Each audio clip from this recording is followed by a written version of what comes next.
brought to you by Silver Pumps.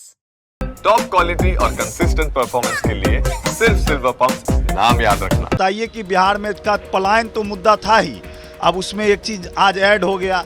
पलायन के साथ साथ जो घोषणाएं होती है, यहाँ पे इंडस्ट्री का भी पलायन हो जा रहा है। कन्हैया कुमार और एनएसयूआई का ये आज तीसरा यात्रा का दिन है। कन्हैया कुमार लगातार इस यात्रा में चल रहे हैं। एनएसयूआई और यूथ कांग्रेस के जो कार्यकर्ता हैं वो भी लगातार इस यात्रा में साथ साथ चल रहे हैं। इस वक्त हमारे साथ यूथ कांग्रेस के स्टेट प्रेसिडेंट गरीब दास जी हैं। कन्हैया कुमार के साथ कंटिन्यू ये भी यात्रा कर रहे हैं।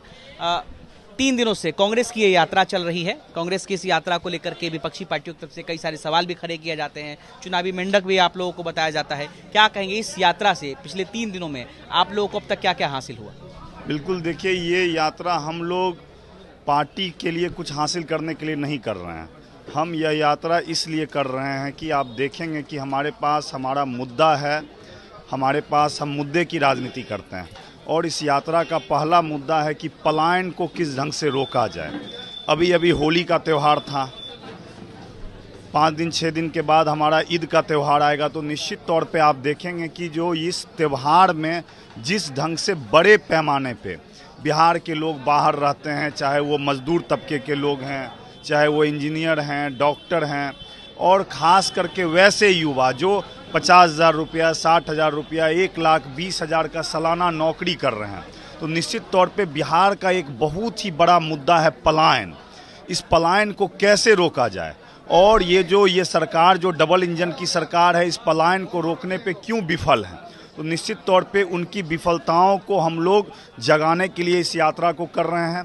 साथ ही साथ आप इस यात्रा में देखेंगे, इस यात्रा में भले ही यूथ कांग्रेस और एनएसयूआई इस यात्रा में हम लोग बैक सपोर्ट कर रहे हैं, और इस यात्रा में सबसे पीछे यूथ कांग्रेस और एनएसयूआई के साथ ही चल रहे हैं। आप देखेंगे कि जब यात्रा हम लोग शुरू करते हैं तो जनगण मन के साथ इस यात्रा को शुरू करते हैं, झंडा तोलन के साथ इस यात्रा को हम लोग शुरू करते हैं, और हमारे यात्रा का नेतृत्व पेंडिंग भर्ती के लोग करते हैं, जो अग्निवीर से जो लोग परेशान हैं वो करते हैं, और वैसे युवा करते हैं जिनको नौकरी में उनका इंटरव्यू हो गया, मेडिकल हो गया। जब इस यात्रा के माध्यम से कांग्रेस भी बिहार में अपनी जमीन तलाश रही है, क्योंकि पिछले कुछ सालों में कांग्रेस कहीं ना कहीं धीरे धीरे करके बिहार में कमजोर होती गई है। नहीं, बिल्कुल ऐसी कांग्रेस पार्टी की कोई मकसद नहीं है। हमारे नेता राहुल गांधी जी का भी ऐसा कोई निर्देश नहीं है।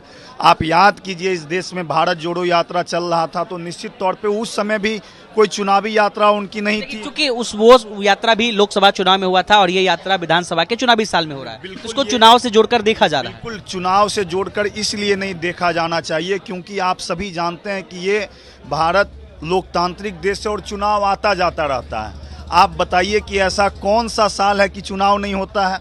इस साल विधानसभा का चुनाव है, अगले साल पंचायत का चुनाव है, उसके अगले साल पैक्स का चुनाव है, फिर लोकसभा का चुनाव आएगा। तो निश्चित तौर पे ये चुनाव आती जाती रहती हैं, परंतु चुनावी यात्रा बिल्कुल नहीं है। मैं बार बार बोल रहा हूँ कि यह यात्रा बिहार के वैसे युवाओं के लिए है जो दर का ठोकर खा रहा है, जो सड़क पे संघर्ष कर रहा है, जो नौकरी के लिए मजबूर है, पलायन के लिए मजबूर है। तो निश्चित तौर पे कब तक बिहार एक लेबर फैक्ट्री बन के रहेगा? आप देखे होइएगा कि यहाँ बिहार में डबल इंजन की सरकार है। आप कल का आप न्यूज़ उठा करके देख लीजिए, याद होगा कि बहुत ही ढोल नगाड़ा बजा कि बिहार में हम लोग को मखाना के लिए आयोग बना, बहुत ही ढोल नगाड़ा बजा।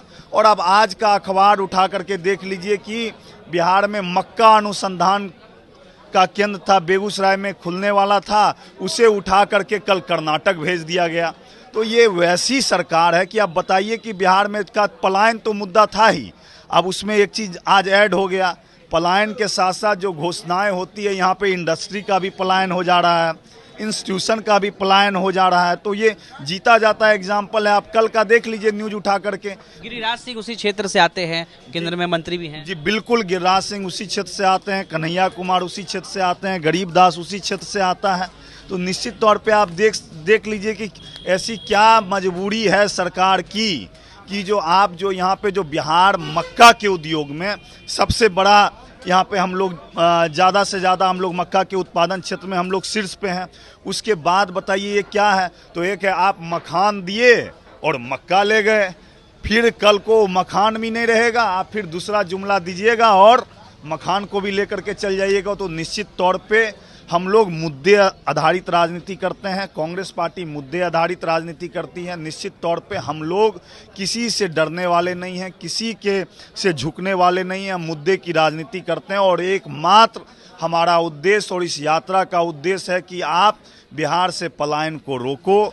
यहाँ के किसान, मजदूर, नौजवान का पूरा हक है कि वो बिहार में रह के नौकरी करेंगे, बिहार में रह के यहाँ ही वो पढ़ेंगे लिखेंगे। उनको पढ़ने के लिए दूसरे प्रदेश नहीं जाना पड़े, दूसरे देश नहीं जाना पड़े, उन्हें नौकरी के लिए दूसरे देश नहीं जाना पड़े, दूसरे प्रदेश नहीं जाना पड़े। तो निश्चित तौर पे ये जब तक हम लोग अपने मुद्दे पे विजय हासिल नहीं कर लेंगे तब तक ये हमारी यात्रा चलती रहेगी। चलिए, तो ये यात्रा जो है वो पलायन रोको यात्रा जो है ये चलती रहेगी। कांग्रेस पार्टी के यूथ कांग्रेस के स्टेट प्रेसिडेंट गरीबदास हमारे साथ हैं और इन्होंने बताया है कि किस तरीके से ये यात्रा युवाओं के लिए चल रही है और क्या कुछ उद्देश्य है इसका। अनिकेत कुमार, बिहार तक, पटना।